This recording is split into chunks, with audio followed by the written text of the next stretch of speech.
Se inscreva no canal Evangelista Edivaldo e Meu Experiência Sobrenatural. Deixe seu like e ative o sininho para receber todas as notificações. Deus vai te libertar e grandes bênçãos estão por vir em sua vida. Não perca as mensagens poderosas que vão transformar o seu caminho.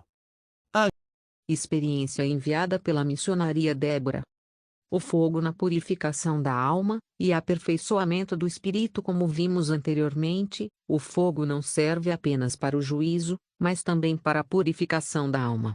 As pessoas que são submetidas a essas circunstâncias têm mais facilidade de desenvolvimento espiritual, ou seja, do aumento de Cristo nelas, pois as aflições, dores e provas, provenientes do fogo, as tornam mais diligentes nas coisas espirituais. Isso, é claro, se elas desejam ter uma vida de comunhão com Deus.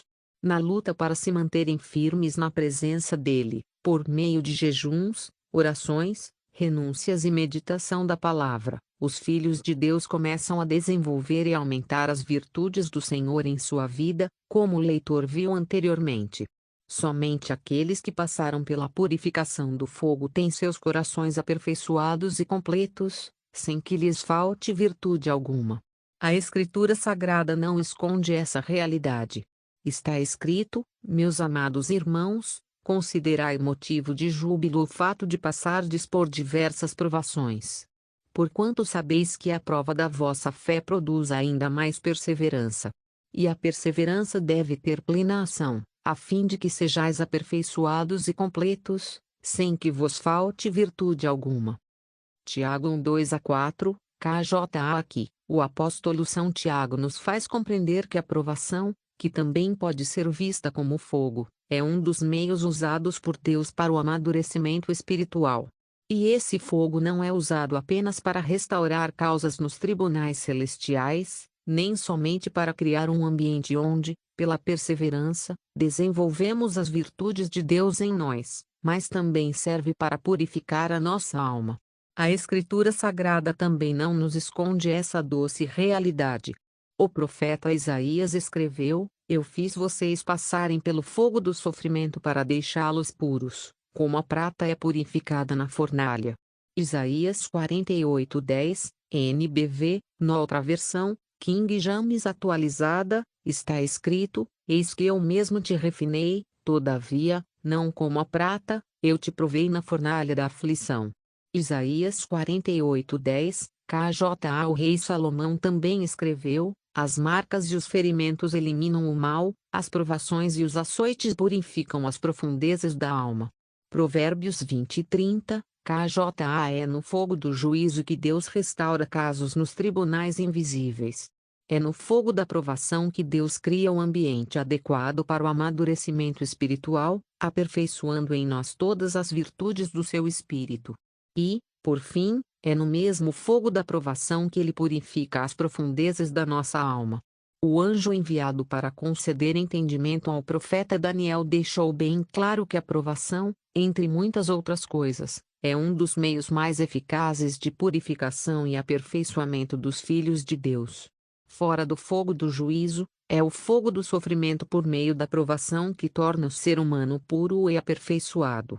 O que lemos nos livros do profeta Isaías, do rei Salomão e do apóstolo São Tiago confirma aquilo que foi dito pelo anjo Gabriel, levando-nos a entender que a alma é purificada pelo sofrimento e pela aflição causados pela provação, e que as virtudes do Espírito de Deus são aperfeiçoadas em nós por esse mesmo processo.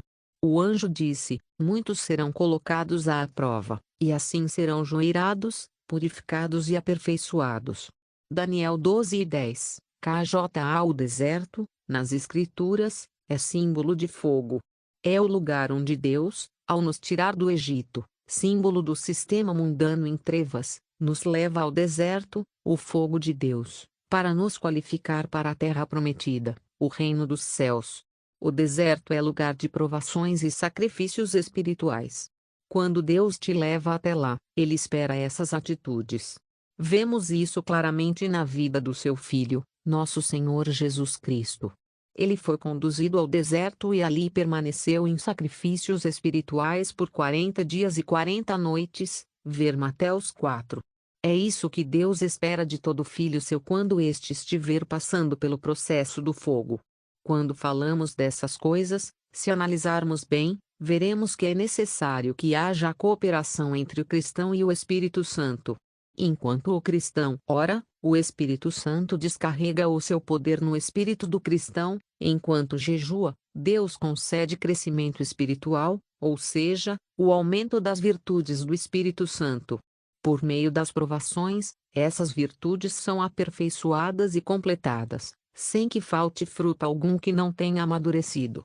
Esses frutos do Espírito de Deus são amor, alegria, paz, paciência, benignidade, bondade, fidelidade, mansidão e domínio próprio. Gálatas 5:22-23, KJA. Tão logo o ser humano aceita o Senhor Jesus como seu único e suficiente Salvador, esses frutos, pelo Espírito de Deus, já estão presentes no espírito do cristão em forma de sementes espirituais.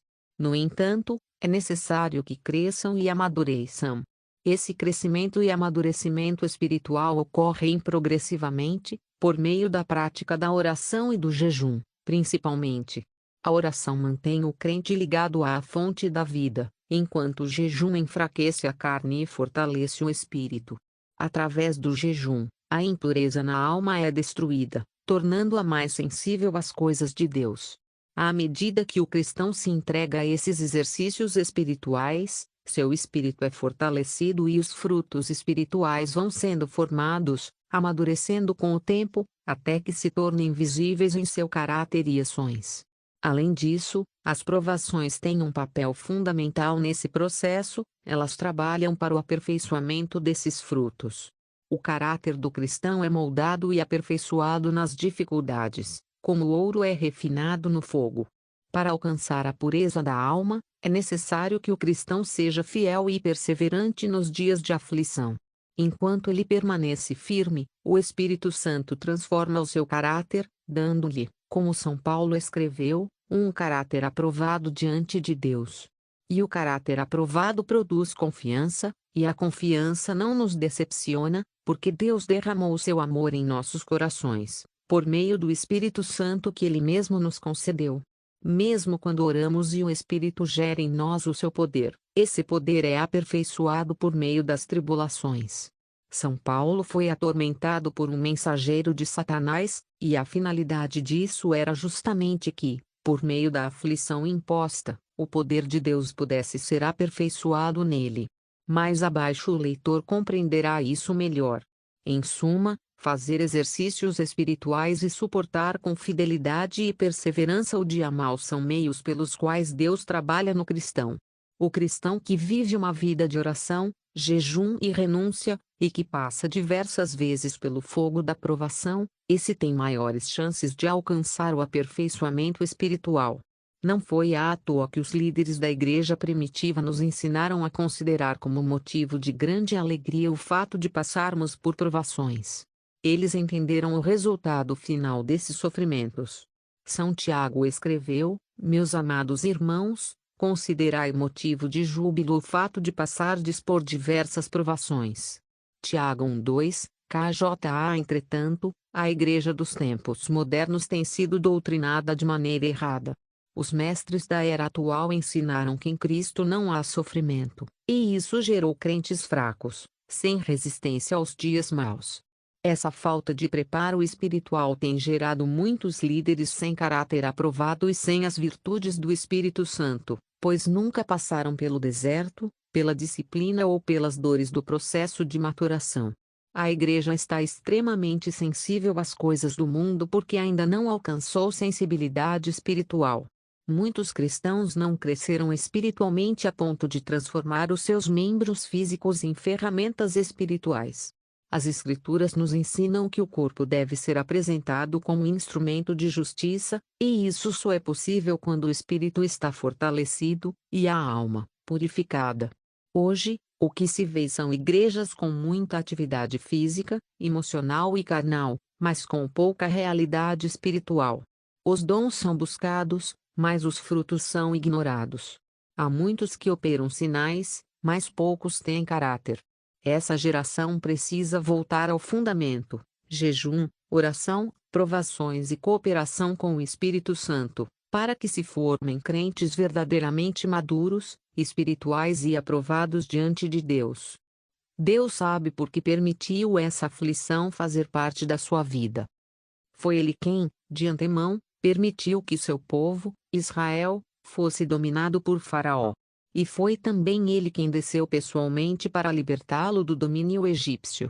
Naqueles dias, o Egito era uma das maiores potências do mundo, sua influência se estendia por diversas nações, seu exército era fortemente equipado, sua cultura era refinada, e seu sistema religioso e político era temido. Portanto, humanamente falando, Israel não tinha soldados nem forças armadas capazes de se opor àquele império. Mas o que te aflige hoje pode parecer uma grande coisa. Ainda assim, há um Deus que é maior do que todas elas. E Ele já marcou o dia da tua solução. O teu papel é apenas permanecer firme e obediente à sua voz, o resto, deixa nas mãos dele. Suporta com paciência. Deus te permitiu passar pelo Egito para te mostrar que Ele é forte e pode destruir todos os teus inimigos. Isso para que tua confiança esteja firmada nele. E depois que te tira do Egito, Ele te leva ao deserto. Por quê? Porque é no deserto que, por meio das aflições, tua fé é colocada em prática e tua confiança amadurece. Mesmo sem entender tudo, tu crês que Ele não te abandonará. Ele não te levou ao deserto para te matar, mas para desenvolver o teu caráter, te aperfeiçoar e purificar teu coração. São Paulo escreveu: sofre comigo como um bom soldado de Cristo. Sim, o sofrimento é necessário, e a razão já vimos acima. É hora de abandonar a doutrina de Faraó, que ensina que é possível sacrificar a Deus no Egito. Em outras palavras, que é possível servir a Deus sem sair do mundo. Isso é mentira. É somente no deserto que Deus trata contigo. E estar no deserto significa andar segundo a inclinação do Espírito, isto é, viver em obediência. Toda vez que tu te inclinas à carne, estás aceitando as ofertas de Faraó. Estás fugindo do processo de Deus no deserto para voltar à comodidade do Egito. E quem volta ao Egito, abandona o caminho da transformação. Fica firme.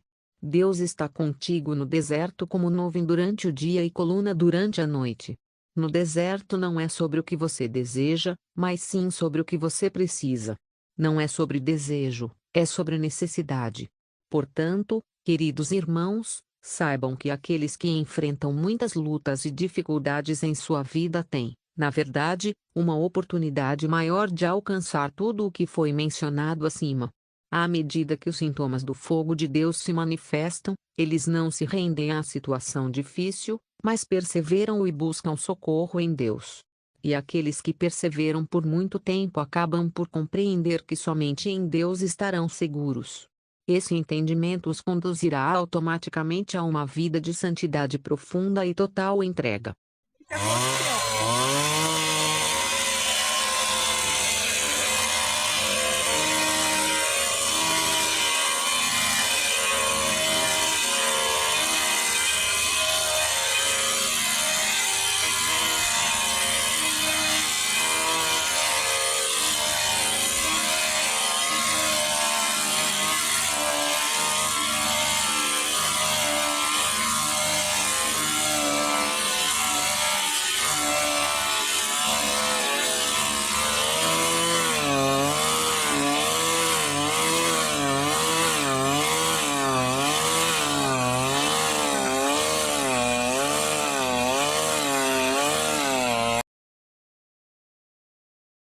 Ajude a levar libertação e esperança a mais pessoas. Sua oferta fortalece essa obra de Deus e transforma vidas através da palavra.